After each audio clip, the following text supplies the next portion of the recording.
Welcome back to our channel. मैं आर्या और आज हम अपना पिछला चैप्टर कंटिन्यू करने वाले हैं, that is magnetism and matter. इसके पहले हमने जितना पार्ट देखा था वो magnetic effect of electric current में आता था। अब जो हम स्टार्ट करें वहाँ पर से actually magnetism and matter start हो रहा है। So let's get started. A bar magnet creates a magnetic field which can be visualized using magnetic field lines। मतलब बार मैग्नेट जो मैग्नेटिक फील्ड क्रिएट करता है वो मैग्नेटिक फील्ड लाइंस के through देखी जा सकती है। The ratio of I magnetic upon में आई जियो इज 0.84। अब ये क्या है? ये बताता है कि मैग्नेट के करंट, ये जो है आई मैग्नेटिक, ये मैग्नेट का करंट है और ये आई जियो जो है वो अर्थ का मैग्नेटिक करंट है। तो इन दोनों का रेशियो जो होता है अपना वो आ जाता है 0.84। Now magnetic field lines are also called magnetic force lines. अगर ये पूछा जाए कि जो मैग्नेटिक फील्ड लाइन होती है उन्हीं को मैग्नेटिक फोर्स लाइन कहते हैं, तो नहीं, फोर्स जो होता है वो परपेंडिकुलरली एक्ट करता है मैग्नेटिक फील्ड के। दूसरा पॉइंट क्या है? Magnetic field line always go from north to south. No, north to south तो जाता है बट बार मैग्नेट के अंदर में साउथ से नॉर्थ जाता है। जैसे ये देखना, यहाँ पे नॉर्थ टू साउथ जा रहा है बट बार मैग्नेट के अंदर साउथ से नॉर्थ आ रहा है। और ये जो लाइंस ये सारी जा रही हैं ये सब मैग्नेटिक फील्ड लाइंस कहलाती हैं। ये मैग्नेट फील्ड को शो करती हैं। Now properties of a magnetic field lines, they form a close loop. Magnetic field line एक क्लोज लूप फॉर्म करती है। जैसे ये देखो, ये एक क्लोज लूप फॉर्म हो रहा है। They never intersect each other. Magnetic field line कभी भी इंटरसेक्ट नहीं करती। Magnetic field lines are crowded near the pole where magnetic field is strong and spread apart from each other where field is weak। अब magnetic field जो होती है, ये suppose एक है नॉर्थ पोल, ये है अपना साउथ पोल। अब यहाँ पे देखना, यहाँ पे जो मैग्नेटिक फील्ड है वो बहुत क्राउडेड है, बहुत घनी है, इसलिए यहाँ पे जो क्या कहते हैं मैग्नेटिक फील्ड होगी वो भी बहुत ज़्यादा स्ट्रांग होगी। और ये दूर जाते जाते जो है काफ़ी ज़्यादा दूर दूर हो रही है मैग्नेटिक फील्ड। तो यहाँ पे मैग्नेटिक फील्ड लाइन बहुत दूर दूर हो रही है, तो उस वजह से मैग्नेटिक फील्ड भी वहाँ की वीक होगी। Now they flow from the south pole to north pole within a magnet and north pole to south pole outside। अब ये साउथ से नॉर्थ जाती है मैग्नेट के अंदर। यही जो अभी आपको बताया था मैंने कि साउथ से नॉर्थ जाती है मैग्नेट के अंदर और नॉर्थ से साउथ जाती है मैग्नेट के बाहर में। नाउ दे फ्लो, ये हो गया। उसके बाद आ जाता है they come out and go it at any angle from the magnet. मतलब ये अंदर आती है और जब बाहर निकलती है तो किसी भी एंगल से मैग्नेट के निकल सकती हैं। Now magnetic dipole movement, the magnetic dipole movement represent the strength and orientation of a magnetic source such as bar magnet और करंट लूप। अब ये जो मैग्नेटिक डायपोल मूवमेंट होता है ये किसी भी मैग्नेटिक सोर्स, जो भी सपोज मैग्नेटिक बार हो गया, उसकी स्ट्रेंथ को डिटरमाइन करता है। जैसे कि बार मैग्नेट हो गया, उसका मैग्नेटिक डायपोल अगर पूछ रहा है, मतलब मैग्नेटिक डायपोल मूवमेंट पूछ रहा है तो उसकी स्ट्रेंथ बताता है।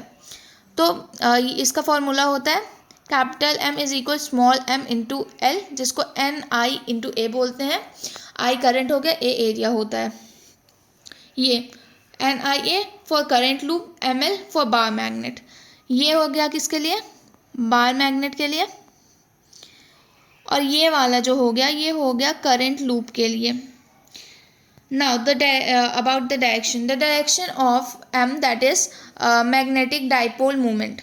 इसको हम लोग अभी मैग्नेटिक डायपोल मूवमेंट मतलब मूवमेंट भी कह सकते हैं। तो जो डायरेक्शन होता है, the direction of magnetic dipole movement is from south pole to north pole for a bar magnet. Bar magnet के लिए जो डायरेक्शन होती है मैग्नेटिक डायपोल मूवमेंट की वो साउथ पोल से नॉर्थ पोल होती है बार मैग्नेट में। For a current loop, the direction of magnetic dipole moment is determined using the right hand thumb rule. Curl your fingers in the direction of the current and your thumb point in the direction of magnetic dipole moment। मतलब current loop के लिए अगर देखा जाए magnetic dipole movement, तो क्या कहते हैं, जिधर करंट होगी उस साइड में हम लोग अपनी फिंगर्स को कर्ल करेंगे और जिधर साइड को थंब पॉइंट करेगा उधर मैग्नेटिक मूवमेंट होगा।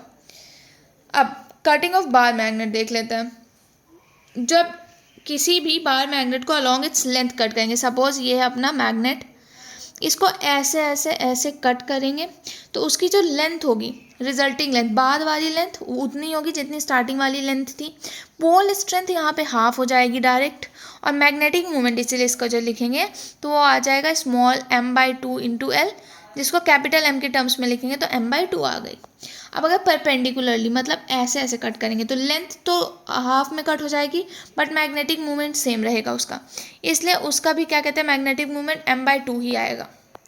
Now bending of a bar magnet. अब ये मैग्नेट था L लेंथ का, उसको जब बेंड कर देंगे तो फिर उसका रेडियस देखेंगे, उसकी लेंथ नहीं देखेंगे। तो इसका फॉर्मूला क्या होगा बेंडिंग के बाद, एम जो ये बाद वाला मैग्नेटिक मोमेंट है वो कितना है, पहले वाला magnetic moment into sine θ/2 upon में θ/2। अब ये तो जैसे ये वाला जो है ये सेम ही सर्कल है तो उसका तो ये आ जाएगा, बाद वाला मैग्नेटिक मोमेंट क्या आ जाएगा 2 into magnetic moment by pi, और कंप्लीट सर्कल के लिए 0 आ जाएगा। अब अगर मैग्नेटिक मोमेंट किसी 60 डिग्री सेगमेंट का देखें, मतलब कोई आर्क है, सपोज ये ऐसे अपना आर्क है, मतलब ये है अपना मैग्नेट, इसको ऐसे बेंड किया गया जो कि 60 डिग्री का एक आर्क टाइप का बना रहा है, और यहाँ पास इसकी रेडियस r है। तो इसका मैग्नेटिक मोमेंट क्या होगा, m dash is equal to m sine 60 degree है, तो सीधा से ये वाला जो फॉर्मूला था ना अपना, ये वाला, इसी में बस वैल्यू हम पुट करेंगे। तो साइन 60/2 अपॉन में पाई 3 इंटू 2, ये आ जाएगा अपना 3m/पाई। थीटा यहाँ पे 60 डिग्री थी, इसीलिए यहाँ पे π/3 लिए, π/3 रेडियन वाला एंगल हमने लिख दिया है। तो इसका मैग्नेटिक मोमेंट आ गया 3m/पाई। अब अगर दो आइडेंटिकल बार मैग्नेट हैं और उनका मैग्नेटिक मोमेंट पूछा जाए तो क्या होगा, सपोज ये रहा अपना एक बार मैग्नेट, ये रहा अपना दूसरा बार मैग्नेट। अब पूछा जाए कि इनकी क्या कहते हैं नेट मैग्नेटिक मोमेंट कितना होगा, तो उनकी नेट मैग्नेटिक मोमेंट आ जाएगी m² plus m² is equal to √2m। अब दोनों m क्यों लिया है, क्योंकि ये किसकी बात हो रही है, identical bar magnet, identical bar magnet जिसमें एक जो मैग्नेट है उसकी मैग्नेटिक मोमेंट m है, ठीक है। अगर हम इसी बार मैग्नेट को 60 डिग्री पे डाल देंगे तो क्या होगा, 60 डिग्री में डालने पे m नेट जो आएगा वो आ जाएगा √m² plus m² plus 2mm cos 120 degree. cos 120 degree क्यों लिए, क्योंकि हम यहाँ पास से एंगल ले रहे हैं, ये वाला जो एंगल है, ठीक है। तो यहाँ पे अपना आ जाएगा m नेट m। अब इसी को मान लीजिए हम 120 डिग्री में डाल रहे हैं तो क्या होगा, ये सपोज अपने दो बार मैग्नेट दोनों 120 डिग्री में है, तो यहाँ पे m नेट आ जाएगा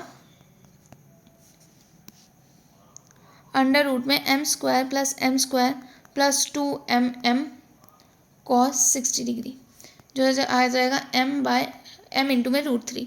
अब यहाँ पे 60 लिए क्योंकि हम ये वाला एंगल ले रहे थे तो ये 60 डिग्री आ जाएगा। Now magnetic field due to bar magnet. अब बार मैग्नेट की वजह से अगर मैग्नेटिक फील्ड देखेंगे तो पहले देखते हैं on axial point. Axial point में क्या आता है, ये रहा अपना मैग्नेट, ये रहा पॉइंट, ठीक है B, इसकी यहाँ पास से डिस्टेंस कितनी है r, ये सेंटर से ले रहे हैं हम, मतलब बार मैग्नेट के सेंटर से, यहाँ पे -m है, यहाँ पे +m है, और ये है इसका मैग्नेटिक मोमेंट, लेंथ है इसकी 2l, ठीक है ना। अब अगर ये B एक्सियल पे पूछा जाए तो इसकी मैग्नेटिक फील्ड क्या होगी वो देख लेते हैं। B axial is equal to μ0/4 into में 2 कैपिटल M/r अपॉन में r² माइनस l² की पावर 2। अब यहाँ पे अगर फॉर r जो है वो बहुत ज़्यादा बड़ा है l से, या फिर बोला जाए कि l बहुत ज़्यादा छोटा है r के कंपैरिजन में, तो यहाँ पे B एक्सियल आ जाएगी μ0/4 इंटू में 2m/r³। मैग्नेटिक फील्ड यहाँ पे किसकी है, अलोंग द डाइपोल है, इसमें मैग्नेटिक फील्ड जो है अलोंग द डाइपोल है। मैं लिख देती हूँ मैग्नेटिक फील्ड अलोंग डाइपोल। अब आ जाता है दूसरा केस देख लेते हैं कि अगर नॉर्मल बाइसेक्टर में पूछा जाए, ऑन नॉर्मल बाइसेक्टर में अगर पूछा जाए तो उसको हम बोलेंगे बी इक्विवेलेंट, जो कि आ जाएगा mu naught by 4 pi into में 2ml by R square plus L square की पावर 3/2। अब इसमें भी अगर ऐसा हो कि आर जो है वो बहुत बहुत ज़्यादा बड़ा है तो यहाँ पे आ जाएगा B equivalent is equal to mu naught by 4 pi into में m/r³ ओके। ना अगर पूछा जाए magnetic field due to dipole at general point, magnetic field due to dipole at general point, मतलब किसी एक पॉइंट पे पूछा जाए तो क्या होगा। ये है अपना मैग्नेट, ये बीच से एक पॉइंट है P यहाँ पे, जो कि एंगल बना रहा है कुछ थीटा, r डिस्टेंस है इनकी, और यहाँ पे अपना इधर है मैग्नेटिक मोमेंट। अब यहाँ पे अगर पूछा जाए मैग्नेटिक फील्ड P पॉइंट पे तो वो आ जाएगी mu naught by 4 pi into में m/r³ √3 cos square theta plus 1। अगर देखें dipole in uniform magnetic field तो इसकी कुछ कंडीशंस आ जाती, वो देख लेते हैं। कंडीशन क्या है कि जनरली टॉर्क क्या होता है इसमें, ये होता है mb साइन थीटा, और पोटेंशियल एनर्जी क्या होती है -mb कॉस थीटा, ठीक है। और यहाँ पे अगर यही थीटा जो है वो 0 डिग्री ले लेंगे तो टॉर्क यहाँ पे 0 हो जाएगा, क्योंकि sine 0 degree is equal to 0। यहाँ पे कॉस 0 डिग्री माइनस में आ जाएगा, मतलब कॉस 0 डिग्री 1 होता है, तो ये आ जाएगा u is equal to -mb। अब इसमें क्या है कि डाइपोल जो है वो अलाइन किया गया है विद द मैग्नेटिक फील्ड। अब अगर ये क्या कहते हैं हम, align with the magnetic field का मतलब क्या है कि अगर ये थीटा जो है कॉस थीटा, इसको अगर 0 कर देंगे मतलब ऐसे हो जाएगा बाहर मैग्नेट, समझ रहे हैं ऐसा। दूसरा क्या है, अगर थीटा 90 हो गया तो टॉर्क क्या हो जाएगा mb हो जाएगा, मैक्सिमम टॉर्क लगेगा। ये पूछ सकता है मैक्सिमम टॉर्क कितने डिग्री पे लगता है, तो 90 डिग्री में लगता है। यहाँ पे एनर्जी 0 हो जाएगी, बट 0 एनर्जी मिनिमम एनर्जी नहीं, मिनिमम एनर्जी तो ये है जो कि 0 डिग्री पे होगा -mb। यहाँ पे क्या होगा कि जो डाइपोल होगा वो परपेंडिकुलर हो जाएगा मैग्नेटिक फील्ड के ना। अगर थीटा 180 डिग्री हो गया तो टॉर्क 0 होगा, u जो होगा अपना पोटेंशियल एनर्जी वो मैक्सिमम हो जाएगी mb, ठीक है ना, क्योंकि कॉस 180 डिग्री -1 होता है, तो माइनस माइनस कैंसिल होकर mb आ जाएगा। अब यहाँ पे जो डाइपोल होगा वो अपोजिट होगा मैग्नेटिक फील्ड के। अब इसके बाद कुछ इंपॉर्टेंट पॉइंट मैं यहाँ पे आप लोग को बता देती हूँ कि जो वर्क डन एक्सटर्नल होता है किसमें, dipole in uniform magnetic field में वर्क डन एक्सटर्नल वो किसके बराबर होता है, डेल्टा, मतलब या फिर इंटरनल एनर्जी बोल सकते हैं। तो work done by magnetic field कितना होता है, माइनस इंटरनल एनर्जी, ठीक है ना, मतलब पोटेंशियल एनर्जी बोल सकते हैं, सॉरी पोटेंशियल एनर्जी जो है ये work external is equal to potential energy होता है, डेल्टा पोटेंशियल एनर्जी, और work done by magnetic field क्या होता है, माइनस पोटेंशियल एनर्जी। अब होता क्या है कि स्टेबल इक्विलिब्रियम में थीटा डिग्री जो कि 0 है, डाइपोल क्या होता है, यहाँ पे डाइपोल अपोजिट होता है फील्ड के, अपोजिट टू फील्ड। और अनस्टेबल इक्विलिब्रियम कब आता है, अनस्टेबल इक्विलिब्रियम आता है theta is equal to 180 degree. मतलब स्टेबल इक्विलिब्रियम जो theta is equal to 0 degree पे आता है, वहाँ पे डाइपोल जो होता है वो अपोजिट होता है फील्ड के, और अनस्टेबल इक्विलिब्रियम जो होता है वो theta is equal to 180 degree में आता है। यहाँ पे एक और इम्पॉर्टेंट पॉइंट है वो देख लेते हैं कि bar magnet will oscillate in uniform magnetic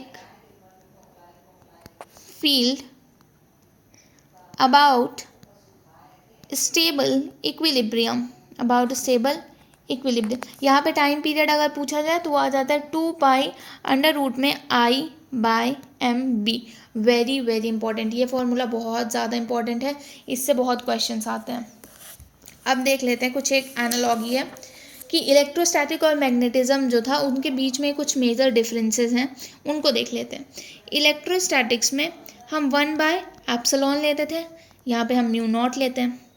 यहाँ पे चार्ज आता था हमारे पास Q, यहाँ पे क्या आता है magnetic pole strength, magnetic pole strength जिसको हम बोलते हैं म्यू नॉट। यहाँ पे डाइपोल मूवमेंट जो था वो आता था P is equal to Q into L।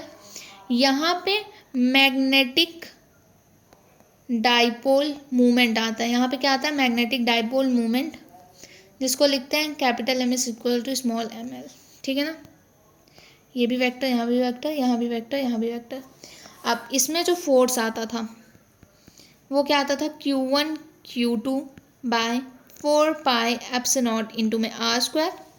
यहाँ पे जो आता है, यहाँ पे जो आता है फोर्स वो आ जाता है mu naught by 4 pi M1 M2 bye R²।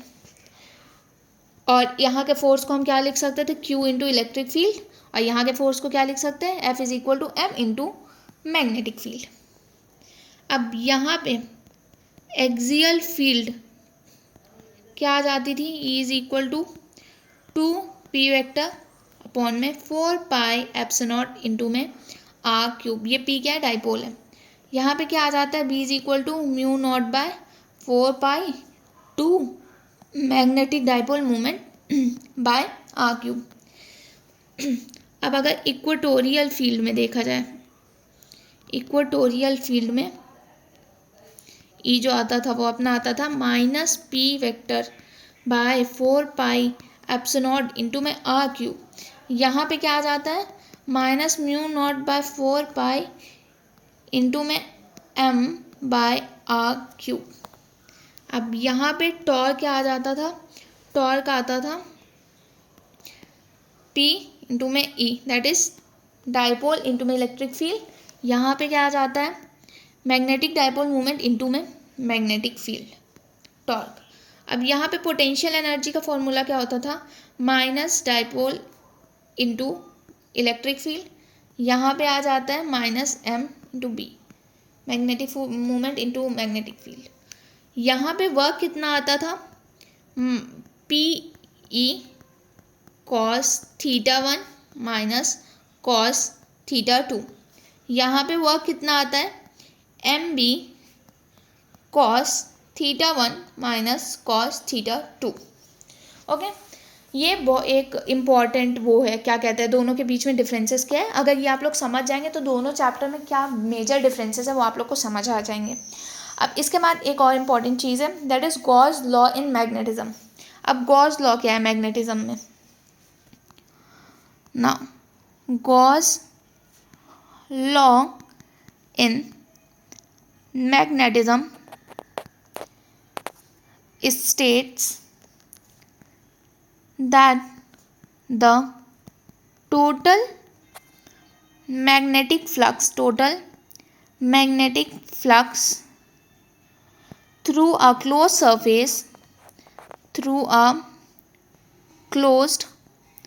surface is always zero, indicating the magnetic monopoles do not exist.